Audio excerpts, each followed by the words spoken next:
We're speaking with Cynthia Lennon. Cynthia, what distinguishes your book from other Lennon biographies? How did the others get it wrong? Well, I can only say that what they have got wrong, I have got right in my biography. Because I think, to be perfectly honest, the majority of people who have written biographies about John didn't exactly live with him or weren't part of his life during that amazing period. So the comparisons are odious, really. I think being in the centre of something, I think you have much more of an insight to what life with and without is all about. What made Liverpool such a cultural scene in the late 50s? Well, I think not only Liverpool, definitely Liverpool was a mecca, but then Liverpool was very multicultural, and it was a port, it was the docks, and most of the music from America came via the seamen and the docks and the sailors.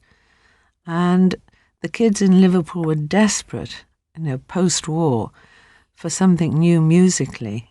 And we'd gone through Sinatra and West Side Story. Then came Elvis. And it was just, I think it was the multicultural and the freedom that they had. They had the freedom to play instruments. They had the freedom to listen to music they'd never heard before, especially from the States. And it just fired their imagination to the point of thinking, well, if they can do it, we can do it. And from jazz, it went to rock and roll. Or jazz, as in the case of the Cavern, it went to the Beatles. Besides John, were you especially close to the other Beatles?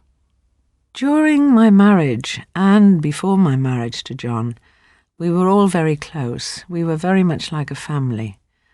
When they were at school, John and I were at college, Liverpool Art College, and George and Paul were at school next door. So our friendship began when George was about 16. I would think I was the oldest, I was 18.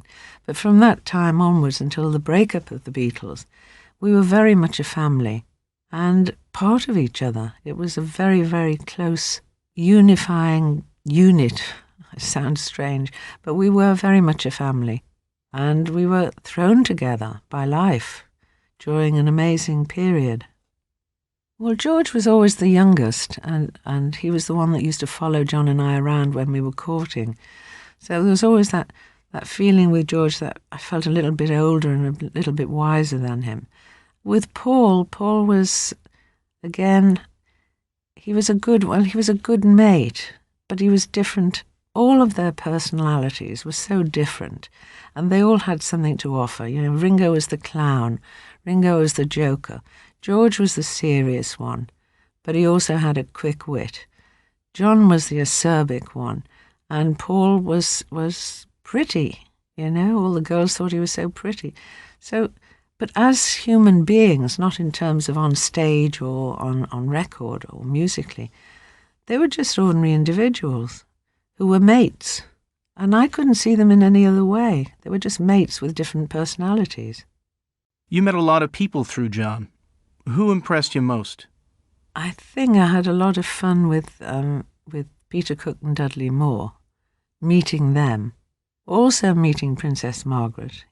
Only a very, very brief meeting.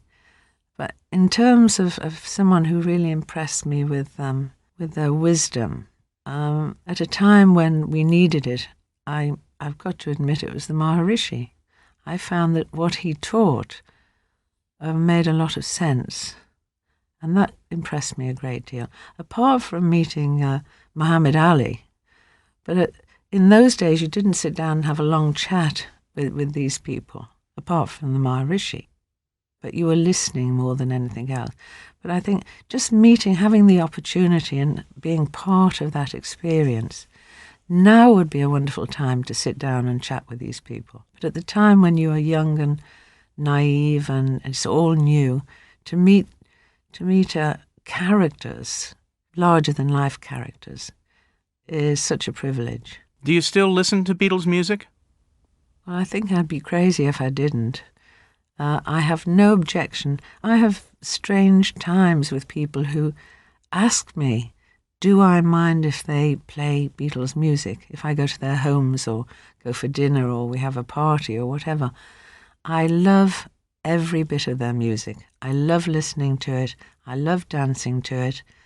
And I love remembering all the moments that those songs imply to me. So, yes, I listen frequently. What's your favorite Lennon-McCartney song and why?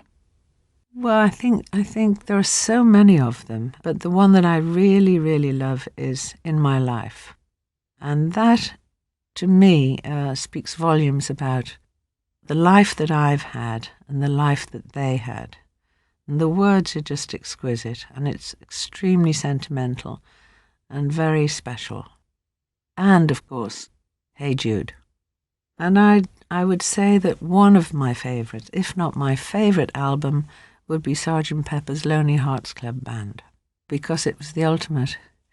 It was the finale of their whole career for me. It was the culmination of everything that they'd done just in one magnificent album. Still is.